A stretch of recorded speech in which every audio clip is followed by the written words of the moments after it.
Kamusta Earth Signs? Welcome to Like a Tarot. Alamin natin kung ano ang message ng angel mo sa iyo sa career, sa money, sa health. Sa huli, meron pang additional cards. Sana matapos mo itong reading na ito. Paalala para sa mga bagong viewers na ang reading na ito ay timeless reading, general reading at guide po lamang, kaya hindi po magre-resonate sa lahat. Kunin mo lang yung akma sa sitwasyon mo. At kung kailan mo ito napanood, yun ang start ng 1 week reading para sa iyo. Ikaw na bahala magpalit kung si person mo ito o ikaw. Nakatatlong cards kaagad tayo eh. 4 of Cups, 4 of Swords, at 8 of Wands. Pinapatungkulan ng cards na ito yung koneksyon o relasyon na pangmatagalan sa career o kaya sa love life. Meron kang tinitiis kahit alam mo na yung katotohanan. Nakadalawang cards ka na sa unhappiness at saka kapaguran. Pero alam mo ba na itong nangyayaring sitwasyon sa buhay mo ay hindi pang matagalan or panghabang buhay kasi merong solusyon ito. Kaya magpatuloy ka sa buhay mo kasi yung darating na solusyon ay magbibigay positive sa buhay mo. Magkakaroon ng katuparan yung mga minamanifest mo ng biglaan na hindi mo mapapansin. At mararamdaman mo na parang walang nangyari sa buhay mo na mahirap. Sa career, ang ilan sa inyo, mas lalong nag-i-increase yung hirap na ginagawa mo sa trabaho o kaya negosyo. Dalawang cards na yung nagsasabi na stress ka na sa trabaho mo. Ang ilang nagnenegosyo naman, pinoproblema mo kung ano yung ipapasweldo mo o kaya kung paano ang diskarte na mas mag-improve pa yung negosyo mo dahil sa maraming kakompetensya. At dalawang cards na yung nagsasabi na magkaroon ka ng time na para makapagpahinga. Para makaiwas sa pressure na nararamdaman at makaisip ng mabuting solusyon sa problems mo. Pero sinabi na ng mga cards na malalagpasan mo yung problems mo. Kukuha pa tayo ng dalawang additional cards. Ayan, Ace of Cups. Pinapahiwatig nito na i-priority mo yung sarili mo. At saka positive card ito, nakadalawang cards ka na para sa happy news na darating. Na isi-celebrate mo kasama yung loved ones mo. Ito na yung time na makakaramdam ka ng contentment at saka happiness. Ito naman ay sign na susuportahan ka ng loved ones mo, ng person mo, or ng person na nagkakagusto sa iyo. At sign din itong card na ito na The Lovers para sa mga nasa relationship na safe na mag-move forward. Kung sa mga single gusto mo na magkaroon ng karelasyon o kaya sa mga nasa relationship kung gusto mo ng yung magkaroon kayo ng sariling pamilya. Sa mga single, ang ilan sa inyo, pinag-iisipan mo kung paghanga ba yung nararamdaman mo sa person or natutuwa ka lang. Pero magkakaroon kayo ng happy na relasyon. Ang ilan na nasa relationship, kahit na nagkakaroon ng tampuhan sa relasyon, mas nangingibabaw pa rin yung pagmamahalan nyo sa isa't isa. The Death, 7 of Wands, at the Tower in reverse. Nakatatlong cards ka na mas nafo-focus ka sa kalungkutan. Kasi itong message ng angel mo sa iyo, meron kang sitwasyon na ipinipilit na tapos na. or kailangan nang tapusin. Kaya ka nananatili sa sitwasyon kasi meron kang reputasyon, negosyo o kaya relasyon na pinapakaingatan. Kaya ka inaalis sa sitwasyon na ito kasi hindi nakakabuti sa iyo. Sa financial, magkaroon ka man ng problema, panandalian lang to. Makakabawi ka din. Maging sensitive ka kung paano mo gagamitin at saka i-invest yung financial na magkakaroon ka. Isipin mo yung pang long term. Dalawang cards na yung nagsasabi niyan na kapag nakaplano, merong magandang outcome at magpapasaya ito sa iyo. Ang ilang single, kailan lang nagkahiwalay kayo ng person mo.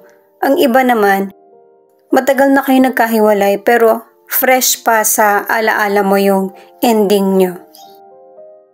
Ang next na potential person ay hindi ka pareho ng mga nagdaan mong nakarelasyon. Magiging curious ka sa potential person na ito at hindi mo kailangan magpanggap sa kanya. Naka-2 cards ka na. At saka single ka man or nasa relationship, dahil na rin sa mga nangyayari sa buhay mo, yung alaala ng nakaraan ay unti-unti mong makakalimutan. Ang ilan sa inyo na nasa relationship, naka-2 cards ka na ipinaglalaban mo yung relasyon nyo. Ano man ang dumarating na problema or hadlang. At saka ipinapakita rin sa cards nyo ng person mo na merong person na humahadlang or nagko-comment ng hindi mabuti sa relasyon nyo. Pinapakita na pinoprotektahan mo yung taong mahal mo. Itong King of Swords ang nagsasabi na ito yung person na humahadlang or nagkokomento ng hindi nakakabuti sa iyo at saka sa career o kaya sa love life mo. Pwedeng family member, boss o kaya kaibigan. Ang ilan sa inyo, isa sa inyo ng person mo yan na yung pag-uusap na uwi sa debate. Itong additional card na Page of Pentacles, pinag-iingat ka sa scam. At saka, yung mga sinasabi sa'yo na wala ka naman pruweba, huwag ka basta maniwala. Pangatlong card mo na ito na kailangan mong mag-save ng money. Umpisahan mo na ngayon. At saka gamitin din yung common sense kasi may mga taong gagamitin yung kahinaan mo na para maloko ka, lalo na pagdating sa financial or mga bagay na importante sa iyo. At saka kaya ka pinagsisave ng money kasi gagamitin mo to in the future pero hindi para sa iyo, sa loved ones. At saka ihabol ko lang sa relationship, wala namang perfect na relasyon at saka meron talagang hindi pagkakapareho. Pero wag ito yung maging dahilan para hindi na kayo magkasundo. Two of Pentacles, Page of Swords at Four of Wands. Sinasabi ng mga cards na marunong kang magbalanse sa buhay. Na pagsasabay mo karir mo, ang pamilya nyo, at ang sarili mo. Sinisikap mo na magkaroon ng katuparan yung mga plano mo at saka napaka-protective mo rin para sa pamilya or protective sa sarili. At saka magkakaroon ng success sa buhay mo. May happiness at saka makukontento ka. Hindi naman kasi karangyaan yung hinahangad mo sa buhay yung magkaroon ng sapat. Napagsasabay mo yung mga gawain mo, obligasyon, pero ito yung nakakaligtaan mo, yung kalusugan mo. kailangan ng moderation at saka yung makapagpahinga ka ng sapat. Nasusobrahan na kasi, nakatatlong cards ka na kailangan mo ng pahinga. At saka ang ilan sa inyo ay magkakaroon ng baby. Walang sign na ito na pala yung kondisyon ng person mo or kondisyon mo. Kaya doble ingat. Sa mga single, ang ilan sa inyo nakikita ng potential person kung saan ka happy. At gusto ng potential person na diretsahin mo siya kung ayaw mo ba sa kanya or hihintayin ka niya. Kasi napapansin ng potential person na bukod sa pag-iwas, hindi mo siya pinapansin. Lalo na't ang ilan sa inyo hindi makarating sa potential person na happy ka na sa pagiging single. Ang ilan na nasa relationship ay happy ang relasyon niyo ng person mo kahit marami na kayong pinagdaanan sa relasyon. Itong additional card na the Devil, ihanda mo yung sarili mo kasi meron ka na namang kakaharapin na challenges sa buhay in the future. Kaya sinabi na sa mga naunang cards na meron kang dapat baguhin at saka meron kang dapat simulan. Para hindi ka mahirapan sa darating na challenges sa future.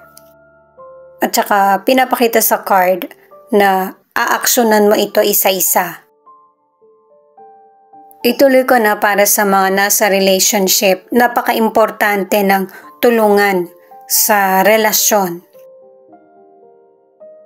Para pareho niyong hindi maisip na nawawalan na kayo ng time sa isa't isa.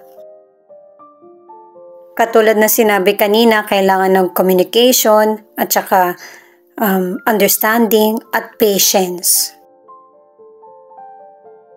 Itong Queen of Cups in reverse, kumbaga sa unang mga cards, pinakita pa rin dito pangatlo na to guys, na ang ilan sa inyo meron kang hindi makalimutan sa nakaraan.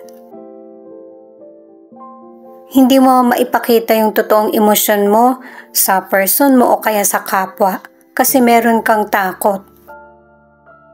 At yung takot na nararamdaman mo ay unti-unti mong malalagpasan kaya magtiwala sa proseso ng buhay mo. Itong next card, magtanong ka na ang magiging sagot ay yes or no. Yung seryoso ha. Sa pangalawang cards ay yung paliwanag at yung pangatlo ay ang advice ng angel mo. Mag-isip ka na ng tanong habang hinahanap ko yung cards mo.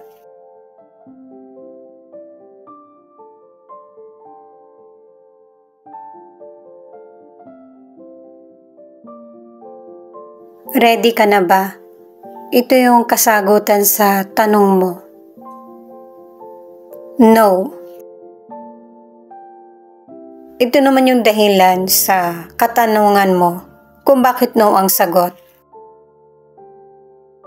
Mukhang matagal ka pang maghihintay, pwedeng weeks, months, or year. Meron bang pagkalito sa tanong mo or pagdududa kaya ganito yung naging sagot? Mukhang medyo matatagalan pa yung hinihintay mo. Kaya kailangan ng pasensya.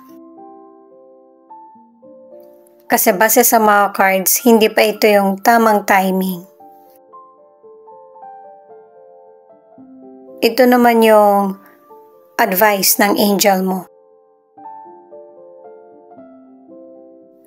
Ang ibig sabihin nitong it's up to you. Yung sitwasyon na tinatanong mo ay nasa kamay mo na. Kumbaga, nasa sa iyo na yung kasagutan. Hinihintay na lang kung ano aksyon ang gagawin mo kasi susuporta yung angel mo sa iyo. Merong happy ending kung ano man yung tinanong mo. Kuha pa tayo ulit para maging klaro sa iyo. Itong helpful people, may mga sitwasyon sa buhay mo na hindi mo kakayanin na mag-isa lang. Kailangan din ng opinion ng iba at saka yung connection para may happy at successful na resulta. Itong advice ng angel mo na the situation will improve, ibig sabihin hindi mo kailangan mag-give up kasi worth it. May halaga yung mga pagkilos mo. Kaya magpatuloy at magtiwala.